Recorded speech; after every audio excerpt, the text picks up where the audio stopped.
We'll be sure to get to all the questions when the interview is complete.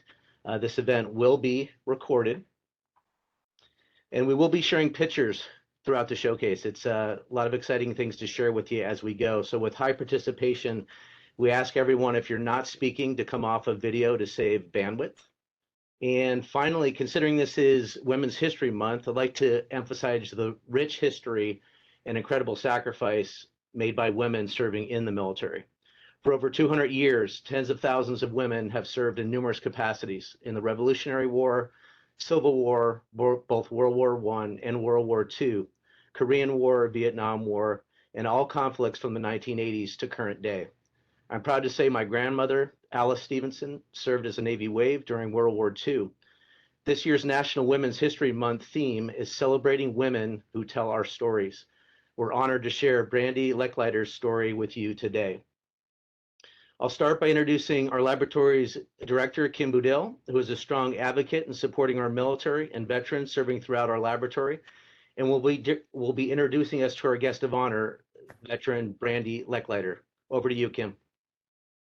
Thanks, John. And I'm very happy to be here today on behalf of the entire senior management team. We're very proud to showcase the service members who work here today at the laboratory.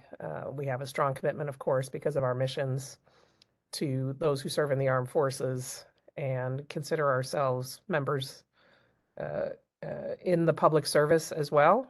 So it's perhaps no surprise that we have many colleagues here at the laboratory who've been our veterans or are currently serving in the armed forces. As you mentioned, it is the first day of Women's History Month, which is particularly appropriate given the veteran that we're spotlighting today. And I think the focus on women in the armed services who have a long and distinguished history is just right as a way to begin that discussion for the month. So today we have the pleasure of meeting Brandi Lechleiter. Brandi's an Air Force veteran. She joined the Air Force at the age of 26 and served for 6 years of service. So thank you for your service, Brandi. She'll share her background, her path to joining the military, details of her experience serving with us today, and I look forward to hearing much more about your work in the service and why you've joined us here at the laboratory and the role you play here. I'm very proud that you were willing to join our team and continue your public service in that role. Brandi joined us here in 2007 and is currently the Classified Operations Responsible Individual for NIF Operations and an LSEO Senior Supervisor in Engineering. So with that, I look forward to hearing what you have to say. I have, one of the things that I found most interesting when I came back to the lab to run the weapons program was really getting a chance to engage with the services and with the Department of Defense, an arena I didn't know well, but a community that I've really come to enjoy engaging with and whose work I value and our support for which I think is incredibly important. So with that, I'm going to hand it back to Sean to take over the interview duties. And thank you again, Brandi. Thank you, Kim. Thank you, Kim, as always, for your support to the military and veterans. I'd like to introduce Charles Ball, a close friend and colleague, our Deputy Chief of Staff for the laboratory. Over to you, Charles. Thanks, Sean. I'm really looking forward, Brandi, to hearing more. What I've already learned about your story just emphasizes the sacrifices that our service members make. As you'll be hearing more about here in Brandi's case, oftentimes deployed far away from home in austere circumstances, doing essential, unglamorous jobs, oftentimes under less than ideal leadership situations. These things take their toll and are very stressful. So again, I think it's really important to emphasize that it's the Brandis who constitute the backbone of our military. And back to you, Sean. Thanks, Charles. Thank you, Charles, as always, for your service and support that you provide every day for our military and veterans. So I am going to share my screen. Give me just a second here as I share a bit of a picture show with you as we go through the interview.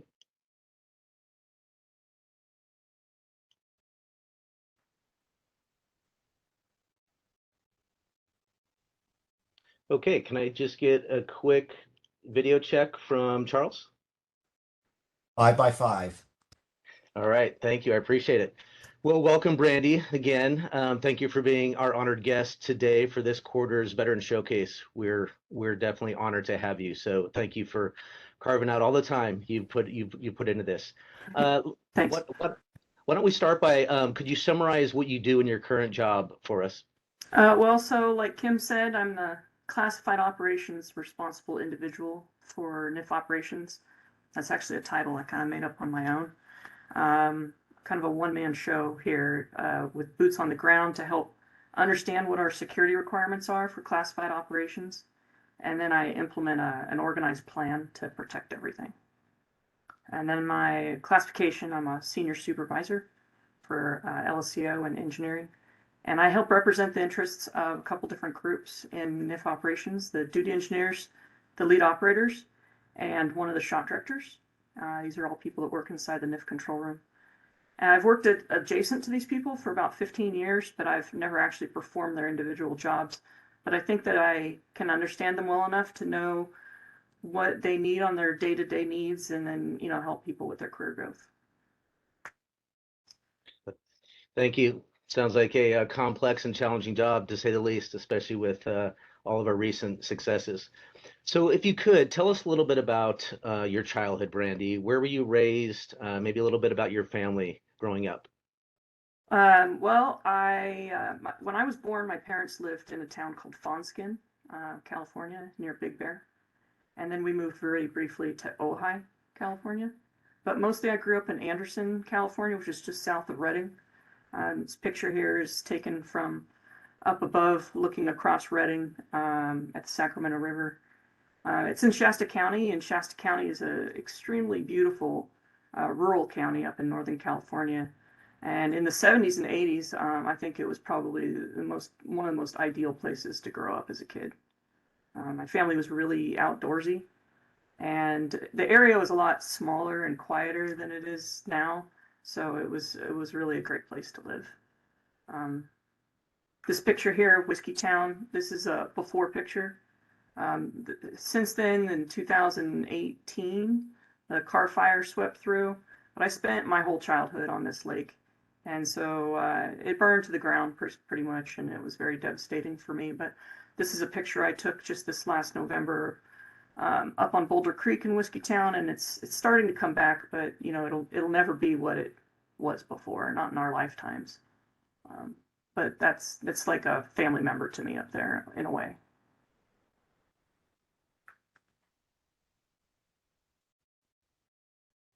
So here's a picture of my dad. His name is Craig. He's been in wildland firefighting for basically his entire life. Most of it with the U.S. Forest Service. He also worked for CAL FIRE. In the Forest Service, he basically started as a firefighter, and then he rose up through the ranks in a crew called a hotshot crew for the Forest Service. And then he became superintendent, and he retired as a superintendent. Hotshots are, especially the Redding hotshots, are this really highly specialized fire crew that's kind of like very similar to military special forces. It's extremely grueling and pretty dangerous kind of career. But one of the cool things about it was, I grew up every summer with a different crew of really adventurous people who, had to sacrifice a lot of creature comforts and the status quo of what a normal job is. And having my dad be the leader of these guys I say guys collectively, was really a lot of fun growing up in that environment. When he retired from the Forest Service, he went on to a bunch of other wildland fire details, like being a fire captain for CAL FIRE and an inmate crew. Now he is a summer wildland fire lookout, along with his wife, Wendy. And they live in a remote live-in tower, really similar to this one. This is not the exact one that they live in now. But that's my dad there on the left. That's actually my husband in the back there. But he lives in this 12 by 12 foot cabin that's on a tower through the whole summer with his wife. And they actually have a dog and a cat up there with them. And they are in a tower that's in the Dinosaur National Monument, which is in northwestern Colorado. It's really amazing. I mean, the whole point of it is the views, so you can't beat it.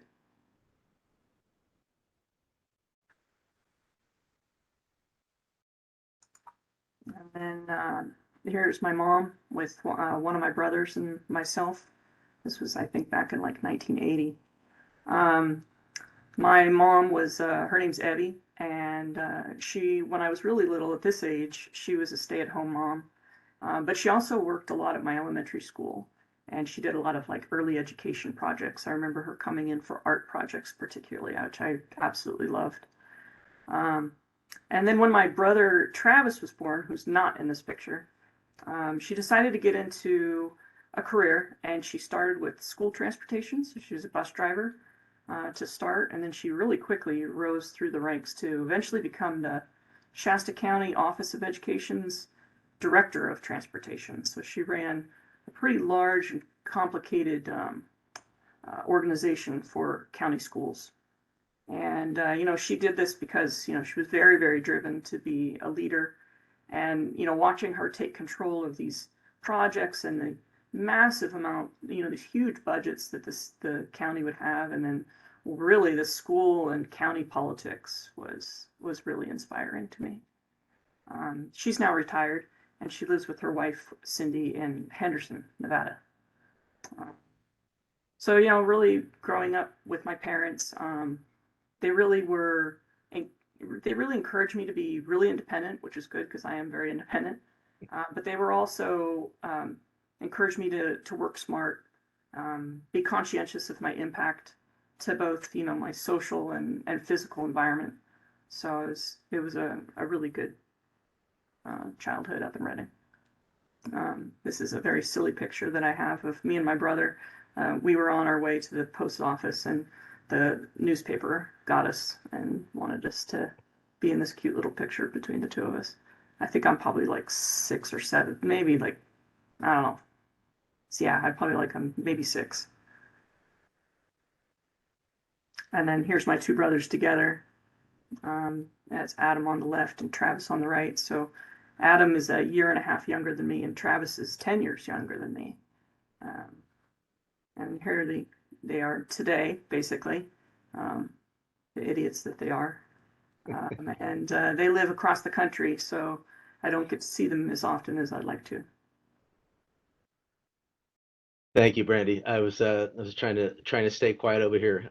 Just incredible as we've got to know each other over the last few years, and just your dad being part of Hotshot Crews, and just to share with everybody on the call. I asked Brandi's dad, who I do not know, if he'd give a little bit of information to my son, who's interested in being a firefighter, and he gave him an incredible amount of information and wealth, and just very giving of his time. And so already gaining a real appreciation for who he is, and who's Brandi has shared who he is. So a lot of respect for both of your parents, paving the way for you and being service providers. Brandi, very, very, very cool. I'm sure you're proud. Brandi, can you share a little bit about your educational background with us, please? So, growing up in Anderson, I graduated from Anderson High School in 1992. I had pretty close to straight A's, but I didn't have any plan of what I wanted to do with my education at all. Most kids up there went to community college or they went to work, but not a lot of us went to like a university or the military in that area. There's no military presence, so you don't really have that environment. So I started at Shasta College up in Reading, and most of my time was spent in fine arts. I thought I wanted to get an art degree, and I took as much science basically as I could handle. A lot of life sciences was my favorite. I was a full-time student, but I didn't really have a plan on what I wanted to do with my life after community college. The last year that I was at Shasta, I was in these art classes, and they were very time-consuming and very expensive for me. And I had a project that had taken me over a year to create in the classroom, and it basically sucked up all my cash that I had to spend. And it was stolen right out of the classroom. And so it was pretty devastating. But really the kicker for me was that when it came for the final grade for that semester, I actually got a lower grade because my project was not present to be graded. And so that was extremely disappointing to me. I'm still bitter about it, I think. But I really needed to work full time as well, and so I basically quit school at that time. Now, since then, coming here, I did finish my humanities, what I had started, an AA in humanities at Las Positas.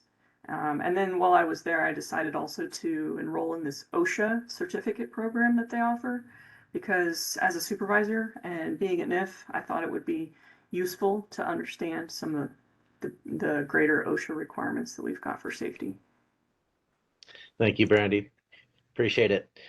Let's make a little bit of a transition here. Tell us about your early employment years and your transition in being recruited in the military. After high school, when I was getting into work, I spent about 9 years in retail. First, I worked at Mervyn's department stores, and then I worked at Macy's department stores. I started as a sales clerk. I ended up at the end being like a department manager. I jumped around different stores, different cities, that kind of thing. What I liked about it was I was really good at paying attention to the local market, and then try to, push the department that I was running to see what the company wanted, what is the customers wanted, and I ended up being the only profitable department in one of the stores that I worked at. And that was a major accomplishment. This store was not doing well, and I ended up having a pretty healthy budget, or a pretty healthy profit in that group. I really liked the daily puzzles of retail logistics, but the customer environment of retail it's really terrible. It can be very, very abusive, and too many times it can actually be violent. So it wasn't paying the bills at all. It was very stressful, but it was super easy to keep doing it. And I didn't really know what else to do. So one year, my brother had joined the Air Force earlier, and he was a high voltage civil engineer, and he was stationed in Sacramento. I went and visited him on a weekend, and I was pretty impressed with some of the stories that he was starting to tell about his military experience. And what I was really jealous about was his financial stability. I had absolutely none at that time. And so I'd also started paying attention to my own family's history and, the Great Depression and World War II. And I was starting to think, I don't have a story to tell, except for war stories in retail. And so one week I attended a couple of retirement parties for some women that started their whole work career was a sales clerk in the department store. And they started that way as a teenager, and they were retiring that way. And I realized that could be me, and that was not what I wanted long term. So I basically went to lunch that day, and I walked across the street, and I enlisted in the Air Force. I didn't really think about it too much. I wanted the trade-off of like, the Air Force will force me to do something with my life. It'll force me to get educated somewhere that was difficult. I wanted the financial stability that the military could provide. So, I was 26. That's pretty much ancient when it comes to enlisting in the military. My recruiter was not very helpful because of that. I think he kind of assumed that I knew what I was doing, and I had no idea what I was doing. All I told him was that I wanted the hardest job that I could qualify for, and that I wanted it to be like half indoors, half outdoors.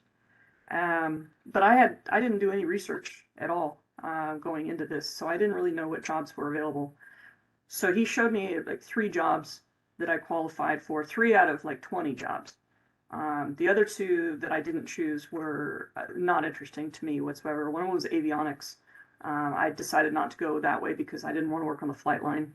And then the second one was like a surveillance camera technician, which didn't sound very interesting to me.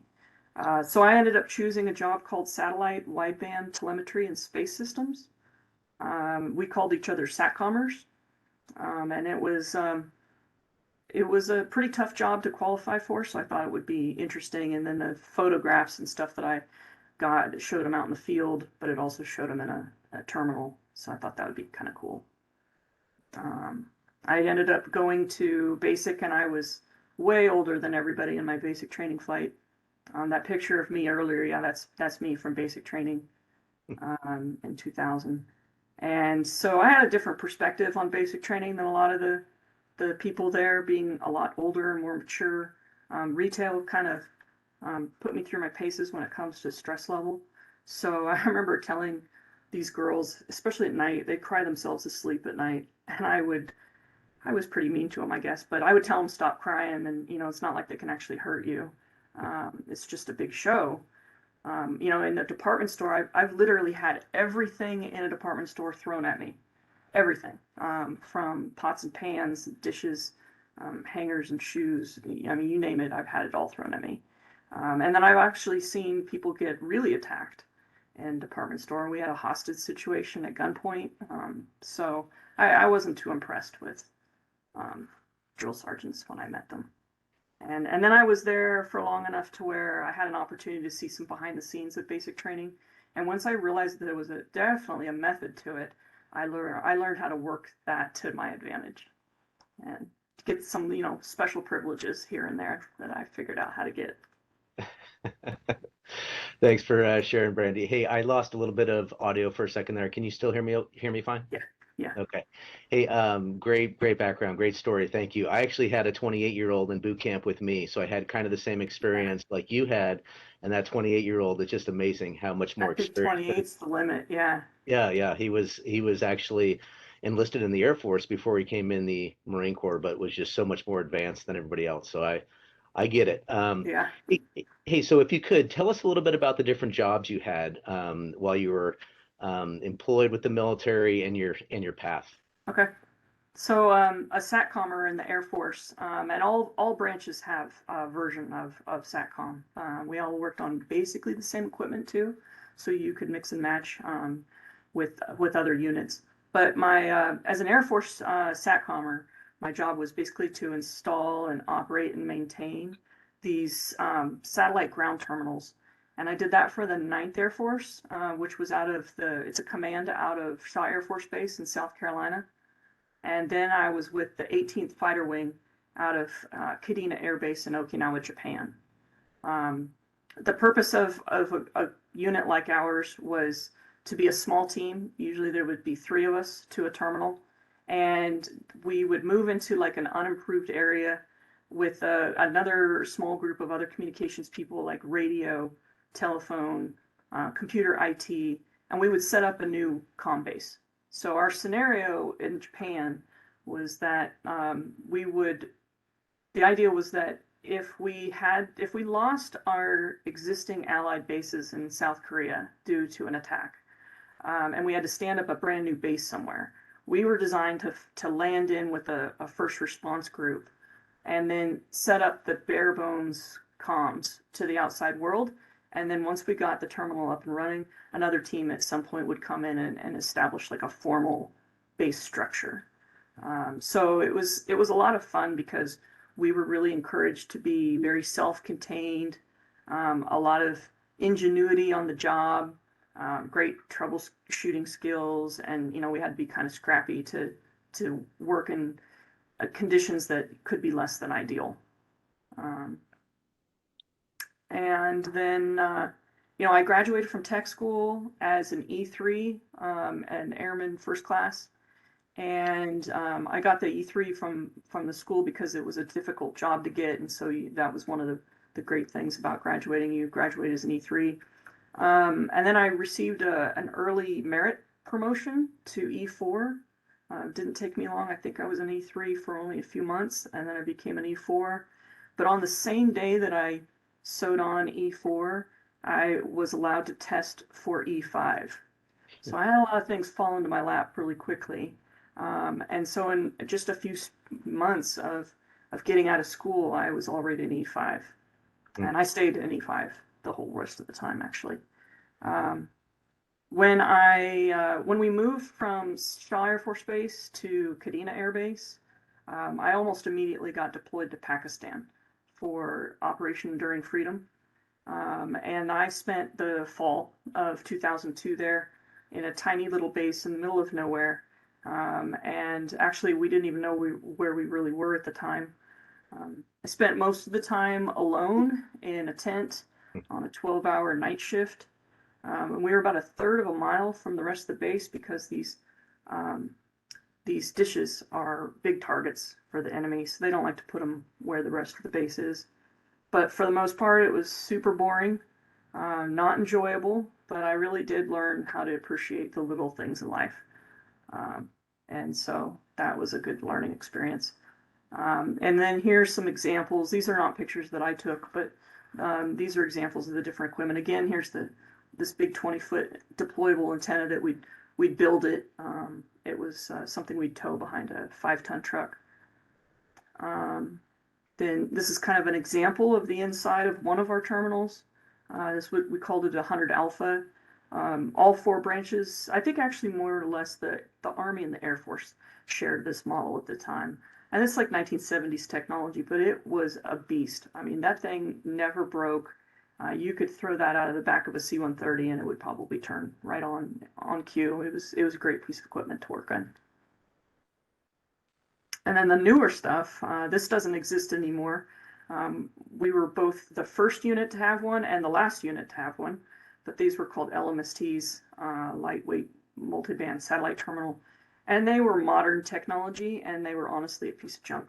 So you could drive them through a flat parking lot, and they would be broken by the time you got to where you were going. But it did give you a lot of opportunities for troubleshooting. And then at the end of my Air Force career, I started working in a place called a Mark 4B weather satellite system. So if you look at hilltops and you see the big bubble, a big white bubble on the top of a mountain, we had one of these inside of it. It's another big dish, and we downloaded all the weather imagery for the Pacific. And then the last 4 years, I was also a supervisor. Sorry, Brandi. Thank you. Thank you for sharing the detail about your trade and some of your time. That's a fast track you were on for sure. How fast you got to E5, and I'm sure those were some lonely times overseas as well. So thank you for your service. We appreciate that. If you would, let's shift gears a little bit and share with us a bit about your family history in the military, if you would. Okay. My grandfather, I'm just going to cover a couple of them actually. My grandfather enlisted in the Navy at 17 in 1941, and he served in the Pacific on the USS White Plains. And so he had some pretty amazing experiences in the Battle of Leyte Gulf. And so this is a memorial that's at Mount Soledad National Veterans Memorial in La Jolla. And then he went on to have a career in the aerospace industry. Then my dad served in the Army in 1970, or starting in 1970, and was stationed in Germany. He was part of a tank crew. And then, like I said, my brother, Adam, the older one of the two, he retired from the Air Force a few years ago with 20 years of service in, and he now works in the same exact job that he had as a enlisted member. Now he's a civilian. So he is at Patrick Space Force Base in Satellite Beach, Florida. And he is married and has 2 little boys, or 2 little boys. They're like 20 years old right now. Then in August of 2001, my other brother, so myself on the left, Adam in the middle, Travis on the right. So Travis is my youngest brother, and he joined the Air Force in 2001. And he became a crew chief for F-15s and F-16 fighter planes. So he basically oversees all the flight worthiness and maintenance. That's what a crew chief does. He's now a senior master sergeant at Nellis Air Force Base in Las Vegas, and he's married and has two little girls. So I like to laugh at these pictures. These were a Christmas present to my parents, having us the one time we were together on leave, and so we had these pictures taken. But the picture on the right, my brother Travis was just furious that he was told to pose with his hands in his pockets. I love it. Rich history. Thank you. Thank you for sharing that. The picture of your grandfather is incredible as well. So again, thank you for your family sacrifice. Um, so tell us a little bit about why did you leave the military? I didn't really know how long I wanted to stay in the military when I went in. I didn't have a big plan of like, oh, I'm going to retire. I didn't know because I really didn't know what I was getting myself into.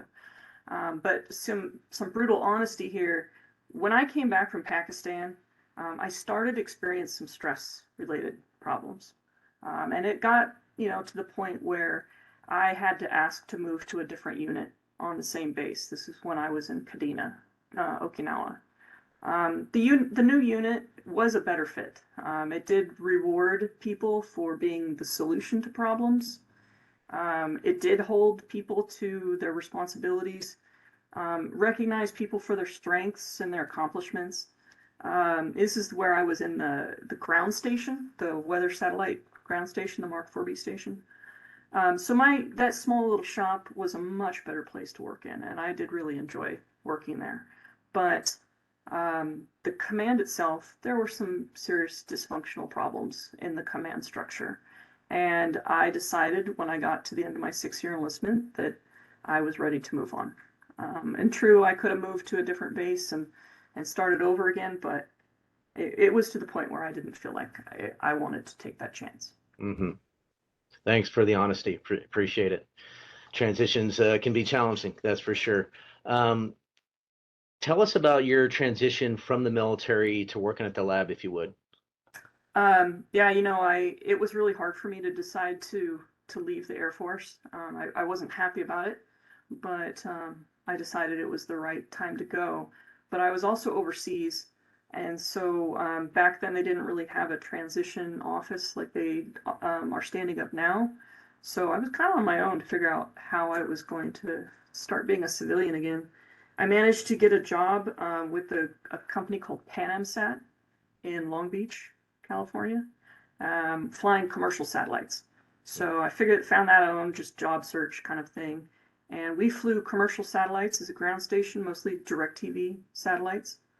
And then we also were part of the launch team. So anytime the company launched a new satellite, when it was in our view on the horizon, we would be the command for what that satellite was doing as it was trying to get into the right orbit. And then I knew that in my interview, they told me exactly what day I was going to get laid off. We were bought out by another company called Intelsat. And so from the very first day, I knew exactly what day I was going to get laid off, but I didn't care because I needed a job. I wanted it to be something related to my military experience.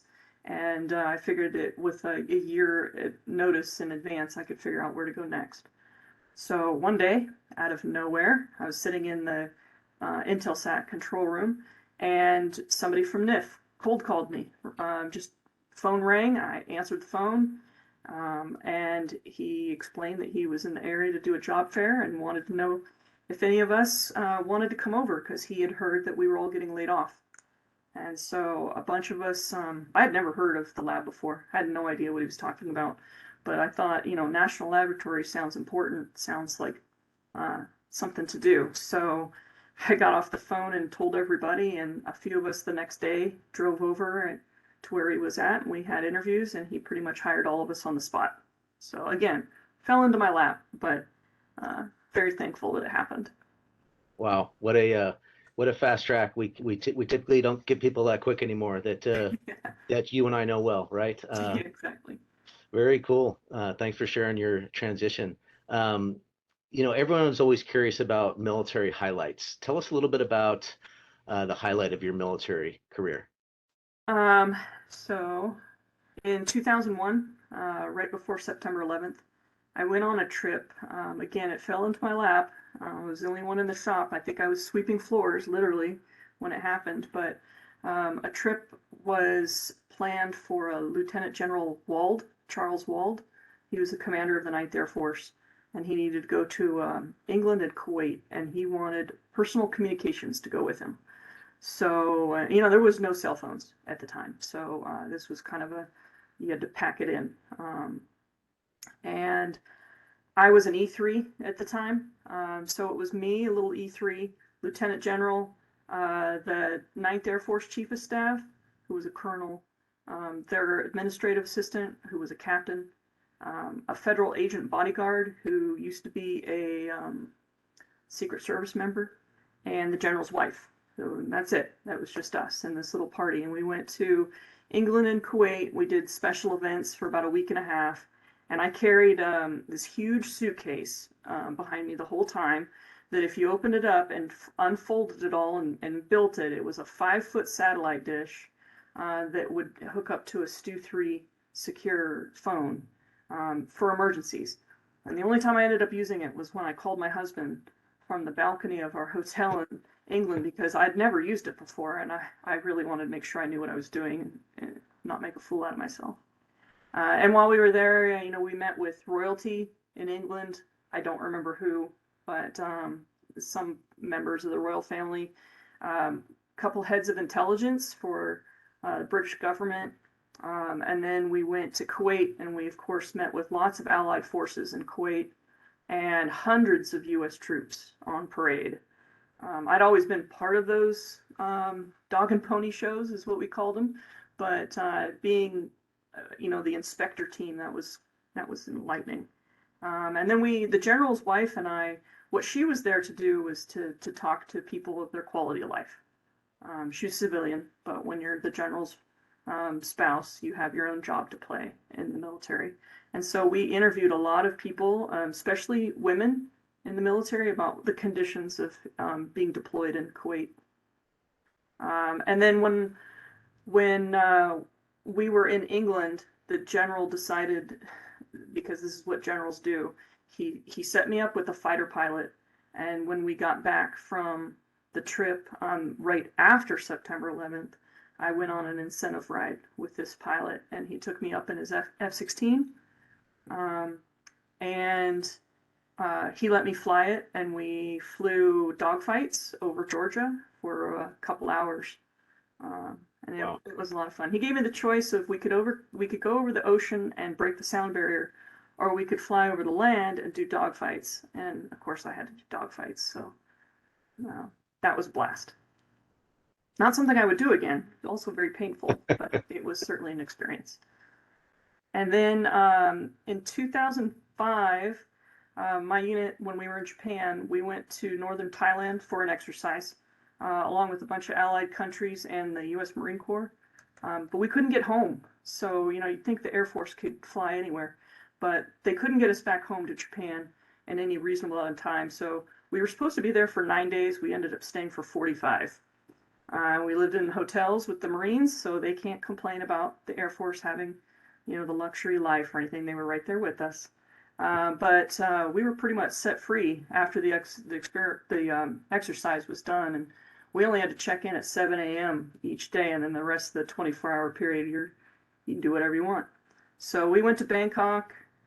We went to this temple called Pimai, which was really amazing, and then lots of elephants. So his picture of me feeding one of the elephants in our hotel parking lot.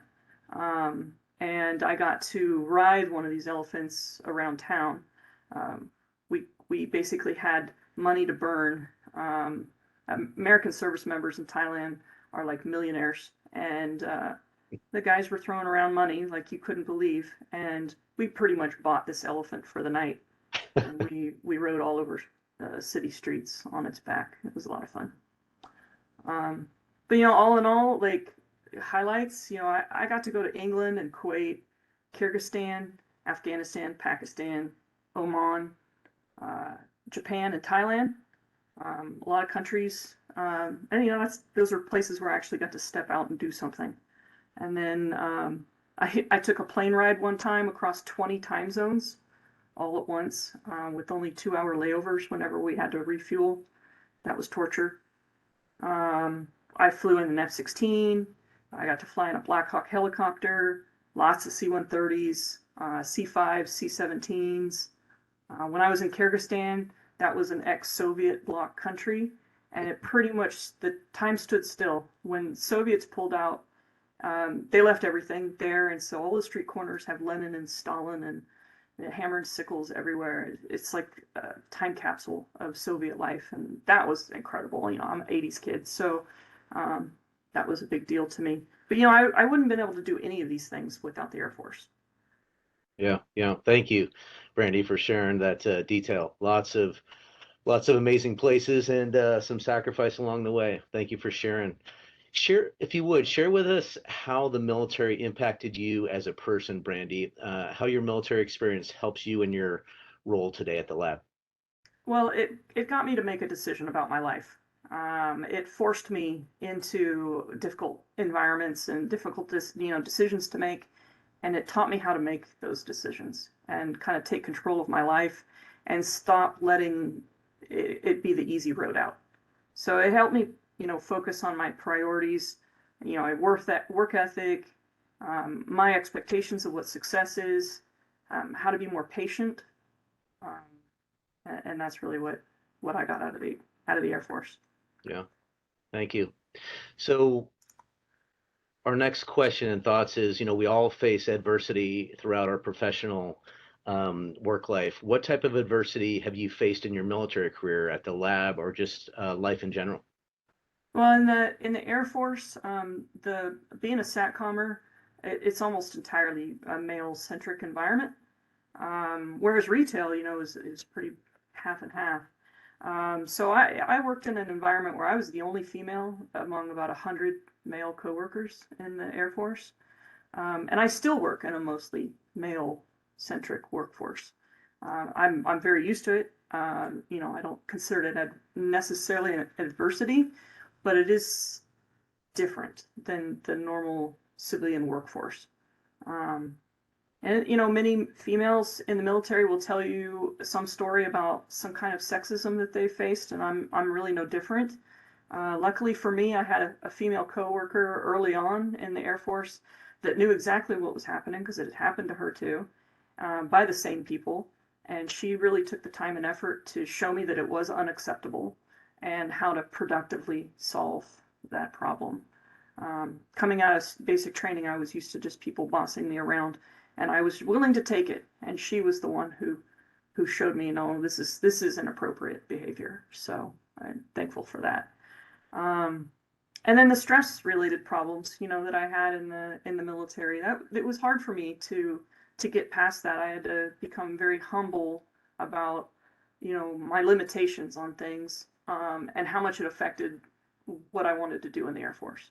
Mm-hmm. Yeah. Thanks for being honest.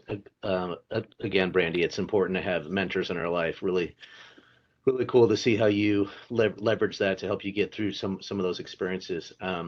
So, Brandi, often veterans are curious why Lawrence Livermore National Laboratory could be a potential fit for them to work. Why is the lab a good place to work for veterans, in your opinion? Well, you know, I've thought about this a lot lately because you and I have been working together to recruit veterans. So I've, you know, why would a veteran want to come to work for us? And to me, it's a feeling of identity. That it's very familiar to a military member. It's physically like a base. I mean, if you look around, it looks like a base.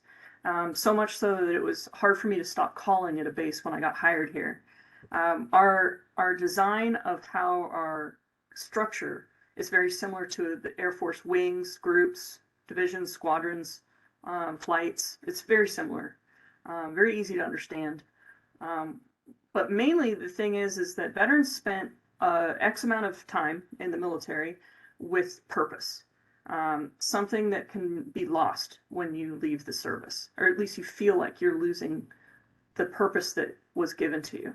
So our mission here at the lab really speaks to veterans. We don't make billionaires richer, making little doodads for the commercial market. You know, we do serve our country and we drive science forward. I find both of those things very rewarding, and it's something that it's easy for me to identify with. You know, we have the structure, we have goals, and we have the camaraderie also that feels natural to veterans. And then we understand veterans. There's a lot of veterans here, and we kind of understand each other's backgrounds. Yeah, thank you for sharing, Brandi. Really well said. And for the audience, you can obviously see why Brandi is a great person to spend some time with me and our program and really growing our veteran presence here. Just for everybody's knowledge, we now have 555 reported veterans. So thanks to Brandi and many others, we're really making a strong impact there. So Brandi, you've been at NIF for a long time. Tell Yeah. us what the early years were like. So I was hired in 2007, and NIF hadn't officially been turned on yet. It was before the dedication and everything. So I was hired into the NIF Control Room and a subsystem called Target Diagnostics, which didn't really exist yet. So I was one of the first operator technicians to be in the group, and we had a couple of great, fantastic engineers that I worked for, and it was very much under construction. So every single day, something huge was being installed, something huge was being commissioned. So it was a lot of fun because everything was new and exciting. And then over time, I got to work with the evolution of the work center itself, all the different operators that we've hired, all the different engineers that we've worked with, and scientists. So I kind of got to see the entire growth of the Target Diagnostics group. And I became a leader in the group called a Target Diagnostic Coordinator. And then I became the lead of the coordinators and the operators. And then I came over from supplemental labor to Lawrence Livermore with a huge group of us all came at once. And that's when I became a work center supervisor. Awesome. Thank you. Sounds like the fast track. Same thing you were doing in the like you're doing in the Air Force. Hey, so tell us a little bit about what you're doing at NIF now. So yeah, I'm a classified operations responsible individual for NIF Operations. About half of the shots that we do have some kind of security control for classified work, and it's very complicated and full of really unique items here in NIF, and so it's really challenging to try and corral the cats and work around our schedule that we have. And then I'm a supervisor. I have about 15 people, I think now. The duty engineers, lead operators, and shot directors. And the duty engineers are the people that run, on a day-to-day basis, they run the software platforms that run NIF. The lead operators are the ones that basically run the shot progression. All the maintenance operations are all directed by the lead operators for the facility. And then the shot directors are the voice to upper management about how the shot is progressing. They make the decisions on how the facility is being used, how the laser is being used. And then I'm part of a bunch of leadership groups. One of them is working with Sean to recruit veterans. And so it's still fledgling activity for me at least, but I'm representing LSCO to try and find well-qualified veterans before they disappear into civilian life. So we're looking at active duty before they actually get out. Yeah, you've been a huge advocate, to say the least. Brandi and I have gone to Bremerton, Washington together looking for Navy nukes and some other locations as well. So you've been a huge advocate. Thank you. So Brandi, we're getting a little bit short on time. We've got a couple more questions for you. We all have mentors, family, friends who help us along our path, right? Could you share with us who was most influential for you in your journey?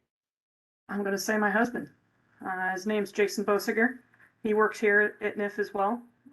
We met in German 1 class our freshman year of high school.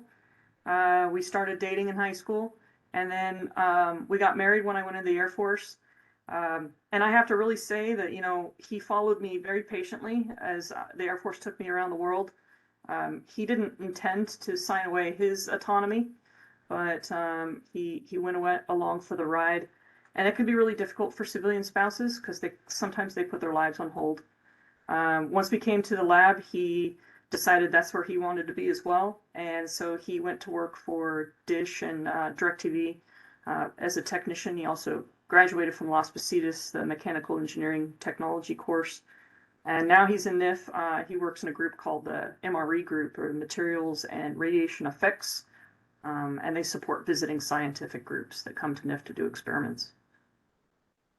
So I'd have to say him. I mean, he really has kept me level. I often want to react to the gut reaction, emotional response to things, and that's not how he is. So he keeps me kind of grounded to make good decisions. That's awesome. You're so fortunate, and sounds like Jason made some sacrifice for you as well. Hey, tell us a little bit about your interests and hobbies outside of work. What do you like to do in your spare time?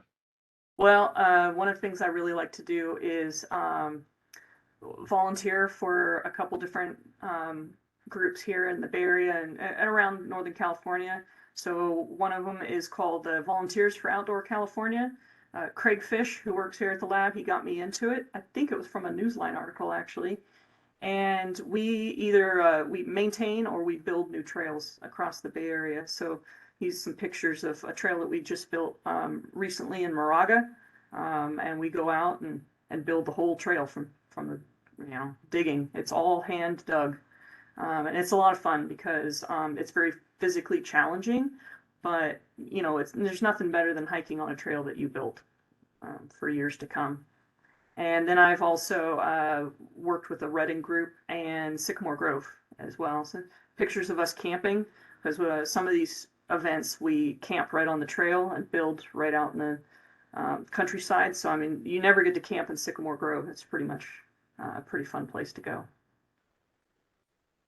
And then the other thing I had to put in here is in the Air Force, I got into working the haunted house for our squadron. We were really competitive, and I've just kind of gone with it since getting out of the Air Force. So my yard is kind of nuts for Halloween. It's all handmade. I don't really buy hardly anything. And I really like the scary and maybe the funny, but I don't do cutesy stuff at all. And my goal is that little kids have a hard time getting brave enough to come to the front door. That's my goal. And I'm starting to get into Christmas to temper it, Christmas and the Halloween. Our street kind of has gone crazy with Christmas displays. So we now have the Livermore wine trolley makes trips down our street. And I noticed recently that there's a couple houses on the street that have a flag now for our street. So I'm kind of looking to seeing how they get one of those flags. Very cool. Love it. Hey, so as we close out, what's next for you, Brandi? I have no idea. I started my whole life not having a plan. I still don't really have a plan. I go where I'm needed. I really like working in NIF. I'm really excited to see where Ignition takes us. It's been a long road. It was a big relief, but now I'm really interested to see where we go next. So, I'm willing to look at being part of the big picture and continuously solve problems wherever that ends up being. Awesome. Sounds great. Brandi, thank you. Thank you for all the time and effort that you put into this and for the interview today. Before we close out, Kimberly, are there any questions in the chat for Brandi?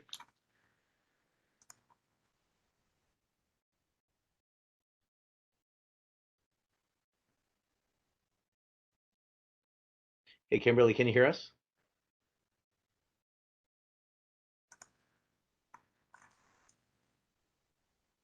I can look through the chat. Okay, I was gonna. So this is Renee. There is one question for you to start. Brandi, what was your favorite place you traveled and why? They're all different. I guess, I honestly don't know. Kyrgyzstan was really cool because, again, 70s and 80s kid growing up with the wall still firmly in place. Being able to see a Soviet country really was something I never would have imagined I could have ever seen that kind of place, and it was really beautiful. It looked just like California, actually, but with all the crazy Soviet stuff mixed into it. That might have been my favorite place because it was the one I least expected. Thank you. And another question, do you have any advice for newly hired veterans to the lab? Advice. Take it slow. It's a fire hose of information coming at you no matter where you work. Trust that you were trained a way to understand how to make good decisions, how to work through adversity, and just take it slow and deliberate and get through those initial stages of training.